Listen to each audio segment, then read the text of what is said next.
Hey everyone, it's Morgan and welcome back to my channel. So in this past week I had an art assignment that was due in my class that I thought was really cool. And it was a homework assignment, so I did the whole thing at my desk where I usually draw. And I decided that I should film it and make it into a video.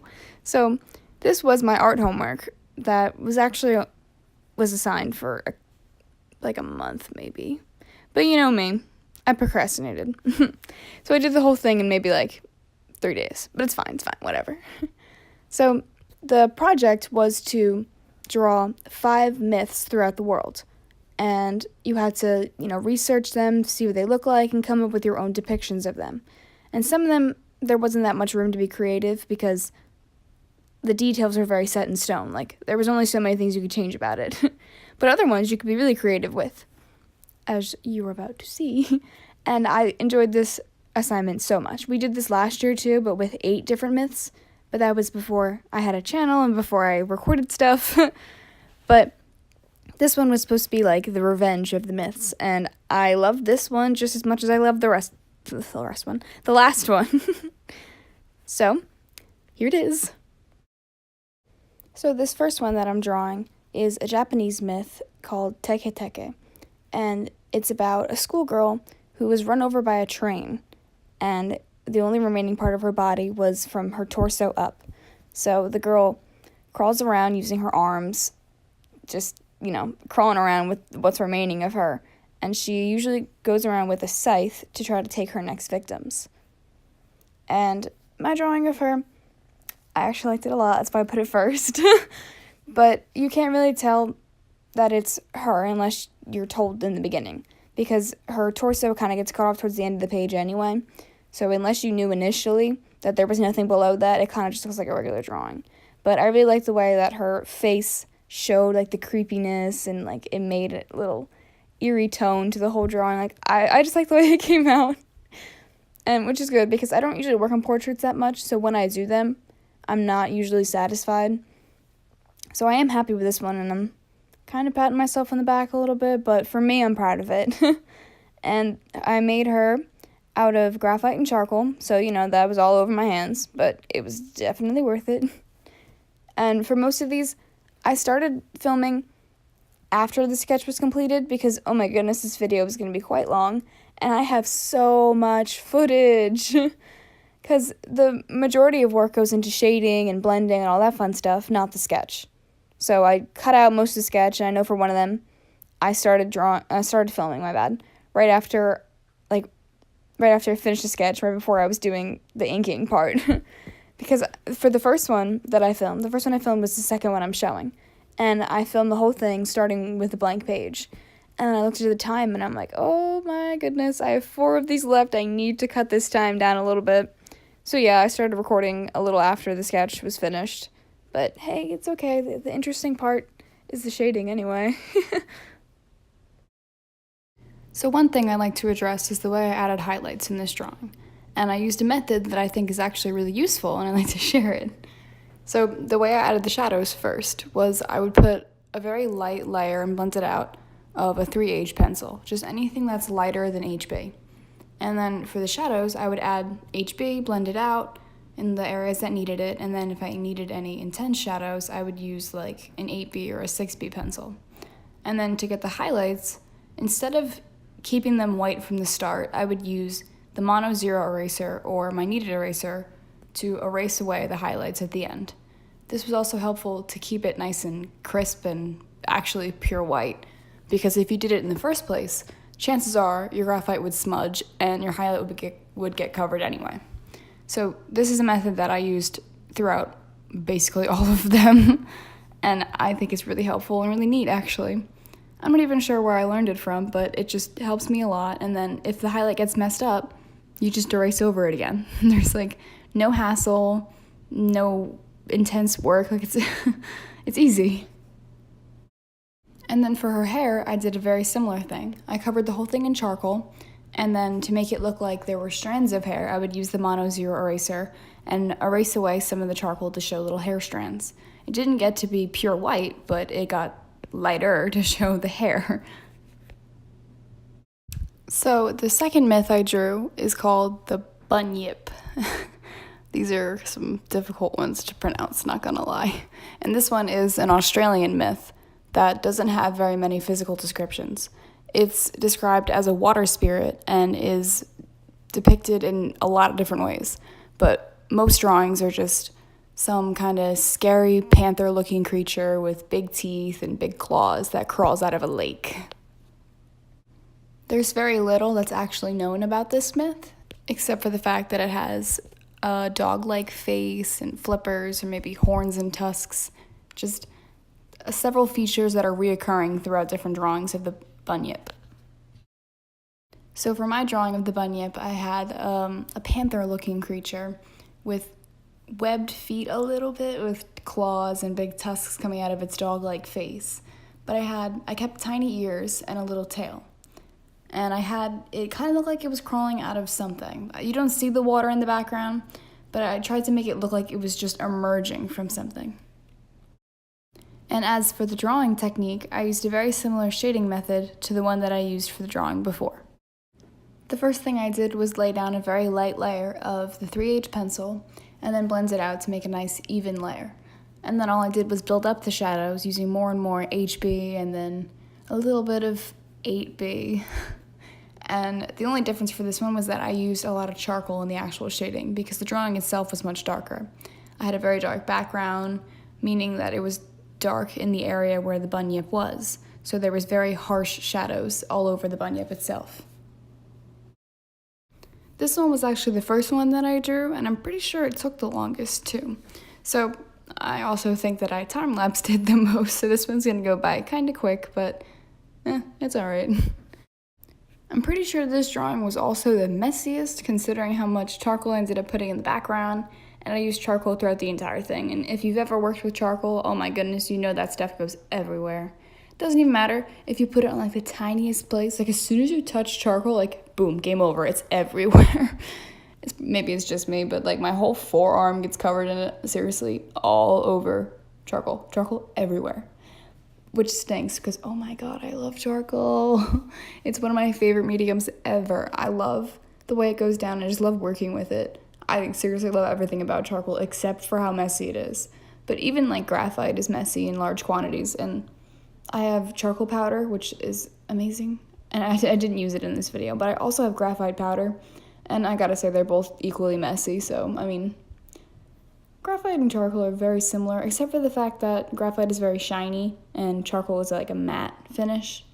But they're both ridiculously messy and very helpful though. But one thing that I learned about the two of them is that they don't work very well together, while at the same time working extremely well together. Like, ugh. It sounds confusing, but I'll explain it in a second. So if you ever want to put charcoal somewhere, you have to actually leave that area clean. Because if you go over it first with graphite and then try to put charcoal over top of it, it won't come out. And I realized that in the middle of a drawing. Not one in this video, but it was super annoying. And I thought there was actually a problem with my pencil. But the thing is that charcoal will only lay down flat over clean paper. If you try to put it over some area that already has graphite layered on top of it, it'll just scratch the page. And like nothing will come out. It bothers me so much. But at the same time, when you finally work them together, ooh, it looks beautiful. The way to layer charcoal on top of graphite is you have to put down the charcoal in your clean area and then blend it out with something like a blending stump and then use the blending stump to travel the charcoal over on top of the graphite. So far, this is the only way that I've found to make them work together, but using this method doesn't really have any casualties or anything. Like, I don't see a reason to look for a new method. And as you can see in these drawings, that I'm able to make graphite and charcoal work pretty well together. And I've never really done a drawing full in charcoal. Everything I've done with charcoal also has graphite in it. So it's not a huge problem the way they work together, but it's just annoying every once in a while. Okay, so moving on to the third myth I drew. This one is my other favorite, right next to Teke Teke. And that's probably because they came out looking pretty similar, but it's okay. So this one is called La Ciguapa, and it is a myth from the Dominican folklore. And they're nocturnal creatures that have backwards facing feet. So basically they're female characters that don't wear any clothes and have really long black hair, and their feet face backwards. So in my drawing, I didn't include the feet because I couldn't find a very good reference picture for that. And I mean, it was kind of the night before it was due, so it's just the way my drawing turned out. One could say this doesn't really look like Las Ciguapa, but shh. So the source here in front of me says, Ciguapas are considered to be magical beings, beautiful in appearance to some, yet horrendous to others. All sources agree that they are wild creatures. They are compared in many cases to mermaids, beautiful yet cruel and far from innocent. So what this is saying is that at first glance, Ciguapas just look pretty and beautiful, approachable, innocent creatures, but in reality, they're wild creatures that aren't anywhere near innocent.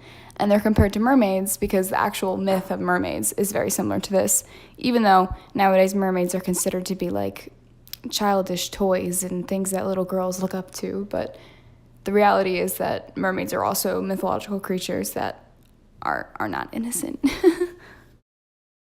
The source also says, deceitful and ready to capture the wayward traveler, they are said to be so beautiful as to lure men into the forest, even though following footprints is misleading, to make love with them only to kill them afterwards.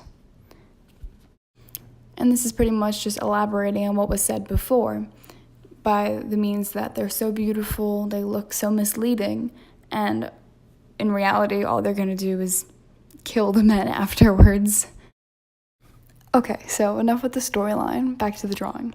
I started filming this one at the inking step since, like I said, I was trying to keep the videos a little more concise since I knew there were so many of them. And I did the whole thing with a very small, pointed fine liner because I didn't want it to look clearly outlined in black. I just wanted something that would not smudge, because the graphite lines are always going to smudge and get a little lighter as I work throughout the drawing. So I wanted a little thin black outline over the majority of it. And also there were many pieces in this drawing that I was coloring in solid black, so I did those with the ink as well. The only thing that I didn't color in solid black with ink that was going to eventually be very close to solid black was the hair, because similar to the Teke Teke drawing, I used charcoal to do the head of hair and then used an eraser to lighten little pieces of it to make it look like there was hair.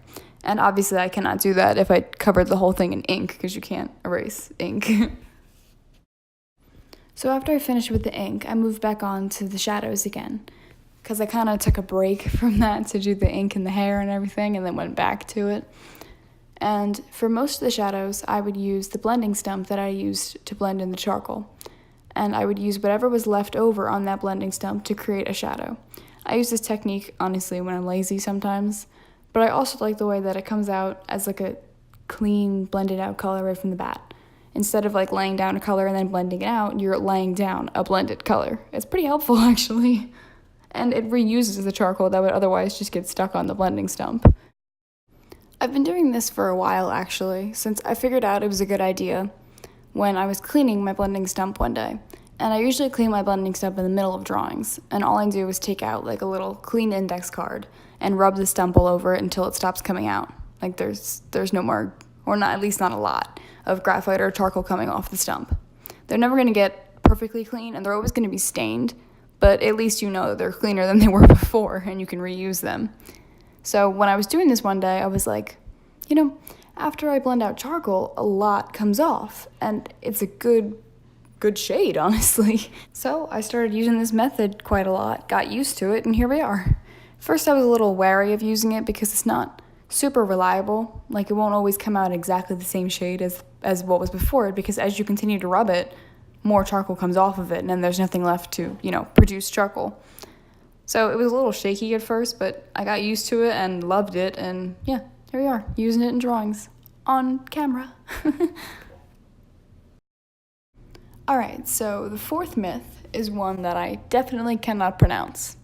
And this one is called the Nuckelavee, which kind of sounds like Nutella, and I'm going to say it out loud.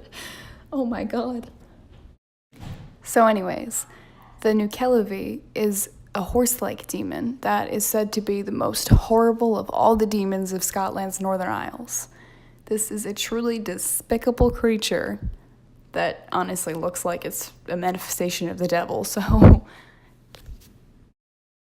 This creature is a sea dweller, and the source in front of me says, "The Nuckellavee's breath was thought to wilt crops and sicken livestock, and the creature was held responsible for droughts and epidemics on the land despite it being predominantly a sea dweller." So in other words, this thing's just a whole boatload of nightmares just scrambled up into one. And as you can see, it's kind of terrifying. And this is something that I'm saying about 5 myths that are all pretty terrifying. But that's actually what I like about this project. Like I said, we did the same assignment last year, but with 8 different myths. And it was kind of the same thing. They were all very creepy drawings, and I love doing all of them. I like drawing creepy things. I like the way it comes out. And drawing in black and white, which is what I enjoy the most, makes it have a more, creepy tone to it.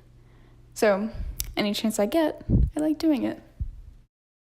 And it's funny that I mentioned black and white because, as you can tell, this is the only one that I've used color for. The reference I was using had a very veiny texture of the horse piece.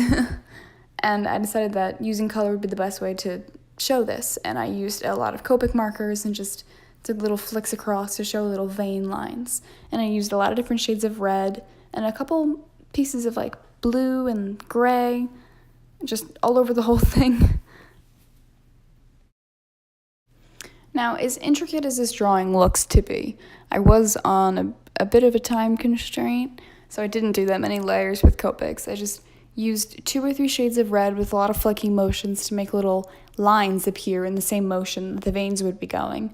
And then in certain places I would add gray for shading and little blue veins just to make them pop a little bit. And there wasn't really that much trick to it. Most of this with the Copics wasn't your traditional Copic work, because as you may know, Copics require a lot of blending and layering and shading and all that fun stuff. And I kind of cheated them here, but like I said, bit of a time constraint, and it's all good. And I like the way it came out, so if you like the product, then it doesn't really matter the process that you use to get there. As long as you're happy and content with your own work, everything's fine. So with my Copics, I only have a certain number of red shades, and all of them are kind of the same hue. And I wanted there to be a distinct difference between where the horse was and where the creepy man attached to it was. I didn't want it all to be the same red and blend in, because then I felt like the guy that's attached to him wouldn't stand out as much as I wanted him to. So instead of using the darkest shade of red that I had, since I already used that dark red in the veins of the horse, I decided to use a more purpley wine-colored marker for the man attached to it instead of the dark red, because it is still a shade of dark red, just a lot more purpley and kind of plummy. Like the color of a plum. Wine, like that shade. And then I also used a light brown for the lighter areas of that man skeleton thing on top of it. What the heck would you call that guy? He's not a skeleton, even though he's skinny like one, and has a very strange, floppy head. But it's the same kind of muscly texture. What in the world is that thing? Anyway, for the hooves of the horse, I also used a little bit of graphite and blended it out nice and quick. But that was the only area of the drawing that wasn't done with Copic marker. I quickly flipped out a blending stump, just blended the whole thing out real nice. But that was the only piece that wasn't Copic marker. And finally, we move on to our last myth. Number 5. This one is called Ammit. Ammit? Ammit? Ammit? And this is an Egyptian myth. And as this says right in front of me, Ammit was a female goddess in ancient Egyptian religion with a body that was part lion, hippopotamus, and crocodile, the 3 largest man-eating animals known to ancient Egyptians. A funerary deity, her titles included Devourer of the Dead, Eater of Hearts, and Great of Death. It then goes on to say that Ammit was not worshipped. Instead, she embodied all that the Egyptians feared, threatening to bind them into eternal restlessness if they did not follow the correct principles. So, she was meant to be a very scary deity in order to scare everybody into following what was correct. Now, Ammit was referred to as the Eater of Hearts because she would stand next to Anubis in the Hall of Two Truths, who would weigh a person's heart and compare it to the feather of the goddess of truth. And if the heart was judged to not be pure, Ammit would devour it, and the person who was undergoing the judgment was not allowed to continue their voyage on. The people being judged were on a voyage towards immortality, but once Ammit swallowed their heart, their soul was believed to become restless forever, and this was what was referred to as dying for a second time. Well, doesn't that just sound like a lovely goddess? So, this drawing was kind of a strange one, since like it said, it put together a lot of different animal pieces into one, and while drawing, that means that there's a whole bunch of different textures. The lion piece was obviously very fuzzy and hairy, the crocodile was scaly, and the hippopotamus pieces were very dark and shiny. So I'd honestly say my biggest problem with this drawing was making the shades look like different shades. I was shading this drawing in increments.